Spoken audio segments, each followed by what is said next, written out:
प्रभु यीशु मसीह के मधुर और मीठे नाम से आप सभी को जय मसीह की। आज परमेश्वर के वचन में आप सभी का स्वागत है। परमेश्वर पिता आज अपने वचनों के द्वारा आप सभी को बहुतायत से आशीष को दे। पिता परमेश्वर आज अपने वचनों के द्वारा आपसे बोले और बातचीत करे। हम मिलाप वाले तंबू परमेश्वर के मंदिर के विषय में सीख रहे हैं और इस नए महीने के पहले दिन में परमेश्वर हमें वाचा के संदूक के विषय में कुछ बातों को बताना चाहता है। और इस प्रकार से निर्गमन 25वां अध्याय उसके 10वें इस प्रकार से लिखा है, बबूल की लकड़ी का एक संदूक बनाना और उसकी लंबाई 2.5 हाथ, चौड़ाई और ऊंचाई 1.5 हाथ की हो और उसको चोखे सोने से भीतर और बाहर मरवाना और संदूक के ऊपर चारों ओर सोने का बाड़ा बनवाना। मेरे प्रियो, परमेश्वर जब वाचा के संदूक के बारे में बनाने के विषय में कह रहा है तो परमेश्वर यहाँ कुछ बातों का वर्णन कर रहा है। परमेश्वर कहता है जब तुम वाचा के संदूक को बनाना तो बबूल की लकड़ी का बनवाना। मेरे प्रियो, परमेश्वर यहाँ पर उनकी लंबाई उनकी चौड़ाई का भी जिक्र कर रहा है। हर चीज परमेश्वर के दृष्टिकोण में हर चीज नपा तुला है मेरे प्रियो, और हर चीज एक संख्या का परमेश्वर के वचन में एक महत्व है मेरे प्रियो। और परमेश्वर हमें इन वचनों के द्वारा में कुछ बातों को बताना चाहता है। बबूल की लकड़ी किस बात को दिखाता है? बबूल एक साधारण लकड़ी है और अगर हम किसी भी चीज़ को कोई अच्छा अगर हम फर्नीचर बनाएं, कुछ हम घर के लिए कोई सामान अगर हम बनाएं तो हम कभी भी बबूल का लकड़ी का चुनाव पहले नहीं करेंगे। हम उससे अधिक कीमती लकड़ियों का हम क्या करेंगे? चुनाव करेंगे। लेकिन परमेश्वर जिसके ऊपर परमेश्वर ने कहा उसके ऊपर प्रायश्चित का ढकना हो और करूब हो और उसके ऊपर मैं विराजमान हूँगा, परमेश्वर ने बबूल की लकड़ी का चुनाव किया। मेरे प्रियो, बबूल किस बात को दिखाता है? बबूल हम जैसे साधारण मनुष्य के बारे में बताता है। परमेश्वर जो महानों में महान परमेश्वर, लेकिन परमेश्वर मनुष्य से बहुत प्रेम करता है और मनुष्य को परमेश्वर ने अपने स्वरूप अपनी समानता में बनाया। मेरे प्रियो, परमेश्वर का मनुष्य के साथ एक गहरा संबंध है। परमेश्वर मनुष्य जाति से बहुत ज्यादा प्रेम करता है मेरे प्रियो। इसलिए मनुष्य हमेशा शैतान के भी नजरिए में रहता है, उसको एक टारगेट बनाता है ताकि उसके जीवन को क्या करे? नष्ट करे, उसकी आत्माओं को क्या करे? हर ले। परंतु परमेश्वर का वचन हमें क्या कहता है कि परमेश्वर का बेटा यीशु मसीह हमारे लिए आया ताकि हम नष्ट ना हो जाए। मेरे प्रिय, शैतान हमेशा हमारे जीवन को नष्ट करना चाहता है। और ये जो बबूल की लकड़ी का एक संदूक बनाया गया, और जब हम इस संदूक को देखेंगे, एक साधारण बबूल की लकड़ी है, और जब इस बबूल की लकड़ी इस पेड़ के बारे में देखेंगे तो ये कांटों से भरा हुआ पेड़ है। अधिकांश बबूल की लकड़ियों में कांटा भरा होता है। और वैसे हम मनुष्य का जीवन था मेरे प्रियो, कई प्रकार के कांटे, कई प्रकार के तकलीफें हम मनुष्य के जीवन में, लेकिन फिर भी परमेश्वर ने हमारे जीवन को कई बुराइयों के होने के बावजूद परमेश्वर ने मनुष्य को क्या किया? अपने पास बुलाया। हमको यूं ही छोड़ नहीं दिया, क्योंकि हम परमेश्वर की सृष्टि हैं और परमेश्वर अपनी सृष्टि को कभी भी ऐसे ही नहीं छोड़ता। परमेश्वर अपने प्रिय बच्चों को कभी भी ऐसे नहीं छोड़ सकता है। वो परमेश्वर है, वो पिता है। और इसलिए यहाँ पर जब इस संदूक को बनाने के लिए परमेश्वर ने कहा तब बबूल की लकड़ी हो और उसको का संदूक बनाना, और परमेश्वर कहता है उसके बाहर और भीतर सोने से मरना। मेरे प्रियो, और हम देखेंगे इस मिलाप वाले तंबू में जगह जगह आंगन में भी जब खंबे थे उसमें भी बबूल की लकड़ी का जिक्र है।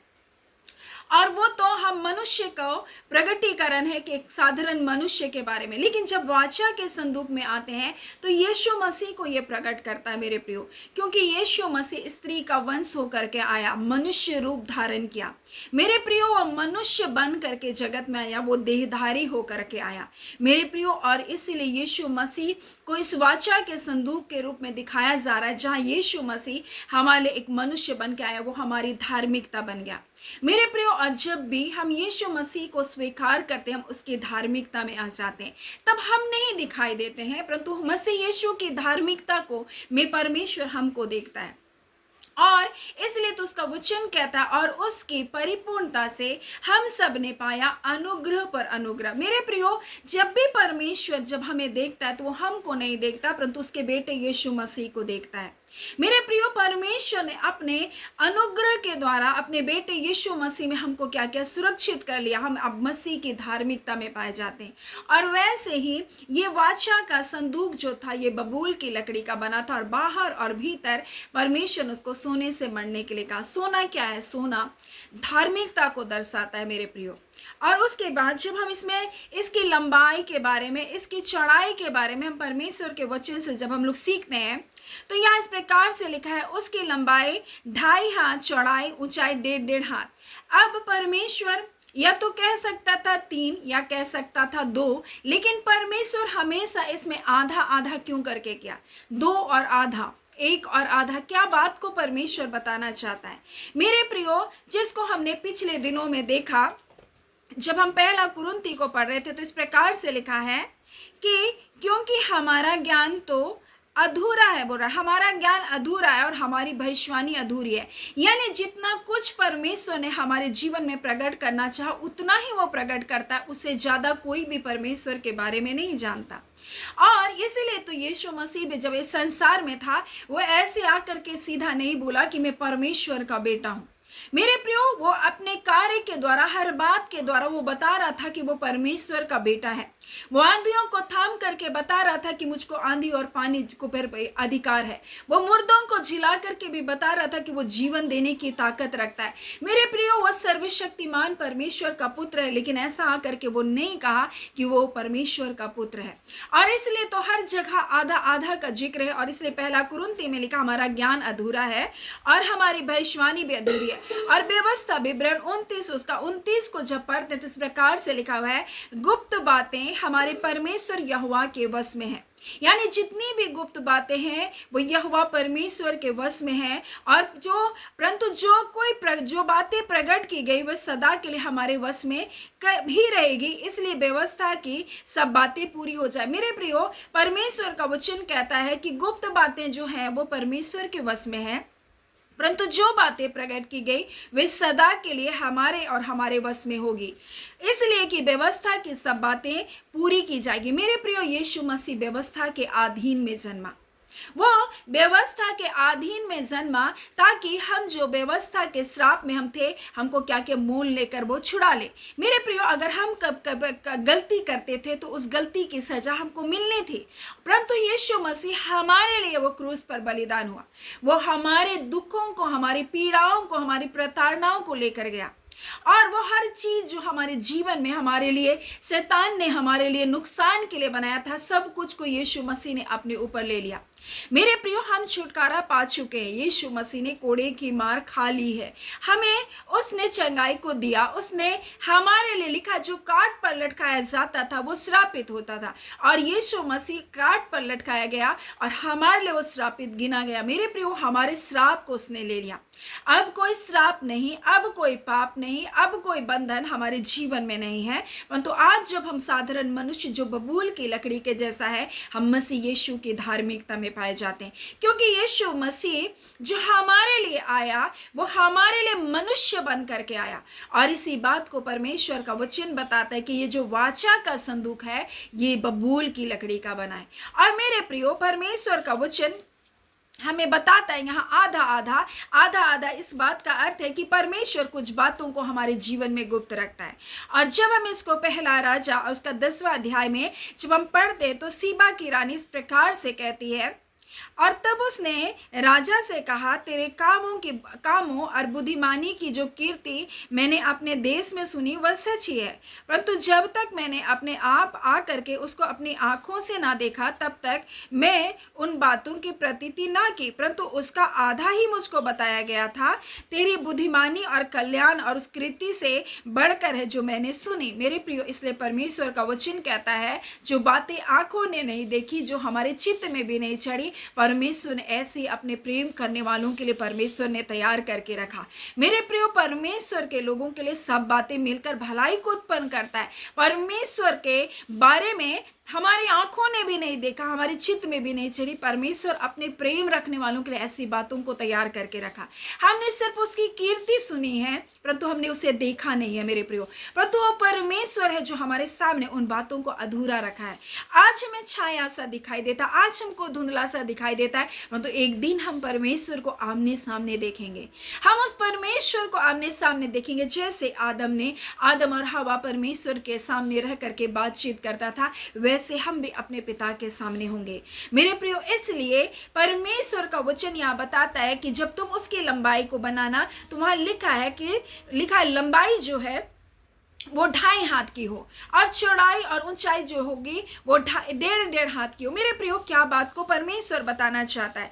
मेरे प्रियो, हर एक अंक का क्या है, अर्थ है। और जब हम 2.5 और 2.5 को जब हम देखते हैं, उसको हम जोड़ते हैं, तो ये 5 अंक बनता है। और 5 अंक जो है वो प्रगटीकरण है अनुग्रह का। अनुग्रह को वो प्रकट करता है। और जैसे यीशु मसीह संपूर्ण रूप से मानव है, वैसे ही संपूर्ण रूप से वो परमेश्वर का पुत्र है। और वैसे ही वो सामर्थी परमेश्वर है। जैसे वो मनुष्य है, वैसे ही वो सामर्थी परमेश्वर है। और इसलिए तो वो आया हमारे अनुग्रह पर अनुग्रह को लेकर।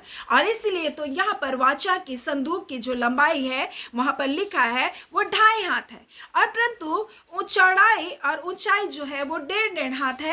ये जो 1.5 हाथ है, इसको जब हम लोग जोड़ते हैं, ये 3 है, यानी कि हम 3 अंक किसको देखते हैं, यीशु मसीह के जी उठने के बारे में देखते हैं। वो तीसरे दिन वो जिलाया गया। मेरे प्रियो, परमेश्वर पिता है, परमेश्वर पुत्र है और परमेश्वर पवित्र आत्मा है मेरे प्रियो। और ये त्रिएकता को दिखाता है। और ये परमेश्वर के पुत्र, परमेश्वर पवित्र आत्मा, परमेश्वर पिता के बारे में बता रहा है। और ये हम मनुष्य के बारे में भी कहता है कि जब हम इस अंक को देखते हैं, तो इस प्रकार से है, यीशु मसीह जिस प्रकार से परमेश्वर का पुत्र होकर मनुष्य बना, उसी प्रकार से वो स्वर्ग में परमेश्वर की सामर्थ में वैसा ही है। और उसी प्रकार से परमेश्वर का वचन हमें इस प्रकार से कहता है कि मनुष्य के साथ का संबंध परमेश्वर के साथ के संबंध के होने के बराबर है। यानी उसको जैसे मनुष्य के साथ उसका संबंध है, और वैसे ही उसके परमेश्वर के साथ भी संबंध है। लेकिन हम मनुष्य जो हैं, हम मनुष्य जो 1.5 है, क्या हम तो मनुष्य परमेश्वर के साथ अच्छा संबंध को स्थापित करते हैं, लेकिन क्या हम परमेश्वर के साथ भी उसके संबंध वैसे हैं? इसलिए यीशु मसीह इस प्रकार से कहता है कि तुम अपने सारे मन के साथ, सारी बुद्धि के साथ, बोलता अपनी सारी शक्ति के साथ परमेश्वर से प्रेम करना, और उसी प्रकार से तुम अपने पड़ोसी से भी अपने समान प्रेम करना। मेरे प्रियो, परमेश्वर का वचन क्या कह रहा है? परमेश्वर का वचन कह रहा है, जिस प्रकार से मैं संपूर्ण रूप से मनुष्य होकर के पूरा सिद्ध रूप से अपने जीवन को जिया, उसके मुंह से कोई पाप नहीं हुआ, वो कोई गलत काम नहीं किया, वो एक पवित्र जीवन को जिया, और उसी प्रकार से वो परमेश्वर का पुत्र भी था। मेरे प्रियो, उसी प्रकार से परमेश्वर का वचन हमसे कहना चाहता है, जिस प्रकार से हम परमेश्वर के साथ हमारा संबंध है, उसी प्रकार से मनुष्य के साथ भी हमारा संबंध वैसा ही होना चाहिए। और यही बात तो यहाँ कहता है, चौड़ाई और ऊंचाई दोनों 1.5 हाथ की हो। मेरे प्रियो, जैसे चौड़ाई हो वैसे ऊंचाई भी हो। परमेश्वर कहता है, कई बार ऊंचाई तो ठीक है, लेकिन हम मनुष्य के साथ हमारा संबंध अच्छा नहीं होता। और यही बात परमेश्वर पिता आज अपने वचन के द्वारा हमें बताना चाहता है। हमें यीशु मसीह के द्वारा अनुग्रह दिया गया, हम यीशु मसीह की धार्मिकता में पाए जाते हैं। और जैसे यीशु मसीह इस संसार में आकर हमारे लिए एक नमूना बना, और इसलिए तो उसका वचन कहता है, तुम उसके पद चिन्हों पर चलो। जैसे वो जीवन को जिया, वैसे हमको जीवन को जीना है। और यही बात आज परमेश्वर अपने वचन के द्वारा हमें सिखाना चाहता है। जैसे वो शत्रुओं को क्षमा किया, वैसे हमें भी अपने शत्रुओं को क्षमा करना है। जैसे वो प्रेमी था, वो गाली सुन करके भी किसी को गाली नहीं देता था, वैसे आज हमारा जीवन भी वैसा होना है। सो परमेश्वर पिता आज अपने वचन के द्वारा हमें बताना चाहता है, इस वाचा के संदूक के द्वारा, कि हमारा जीवन बिल्कुल इसी रूप से होना चाहिए जैसा परमेश्वर चाहता है। मेरे प्रियो, परमेश्वर आज हमें देखता है अपने बेटे यीशु मसीह की धार्मिकता में। मेरे प्रियो, अच्छी बात है कि परमेश्वर हमको ऐसा देखता है, लेकिन इसका अर्थ ये नहीं कि हम अपनी मर्जियों का जीवन को जिए। इसका अर्थ ये नहीं कि हम अनुग्रह को पाए हैं तो हम गलत कार्य को करते चले जाएं ताकि हम पर अनुग्रह होता चला जाए। नहीं, परमेश्वर कहता है, एक बार जब पापों की क्षमा हो गई तो हमको बड़ा सचेत और सावधान रहना है, ताकि हम उन बुराइयों की ओर अपने जीवन को ना जिए, हम उन पापों की ओर मुड़ करके फिर ना जाए। सो परमेश्वर पिता इन वचनों के द्वारा आप सभी को बहुत आयत से आशीष को दे। आमीन। आइए हम प्रार्थना करेंगे। धन्यवाद देते हैं जीवते सच्चे सामर्थी मेरे पिता परमेश्वर। प्रभु यीशु के नाम से अब आपके निकटता, आपकी हुजूरी में आते हैं। आज के सुंदर समय के लिए पिता आपका धन्यवाद देते हैं। अब आप परमेश्वर पिता आज अपने वचन के द्वारा वाचा के संदूक के बारे में आपने हमसे बोला और बातचीत किया। मेरे प्यार यीशु, आप स्त्री के वंश में होकर जन्मे प्रभु जी, कुंवारी मरियम से होकर आए पर प्रभु जी, और शैतान के सिर को आपने कुचल दिया। हाँ खुदान यीशु मसीह, और अपने बच्चों को जीवन को दिया। अपने बच्चों को अपनी धार्मिकता में ले आए प्रभु जी। आज पिता परमेश्वर, आपके बच्चे परमेश्वर आपके लहू से मोल लिए गए आपकी संपत्ति है खुदावन।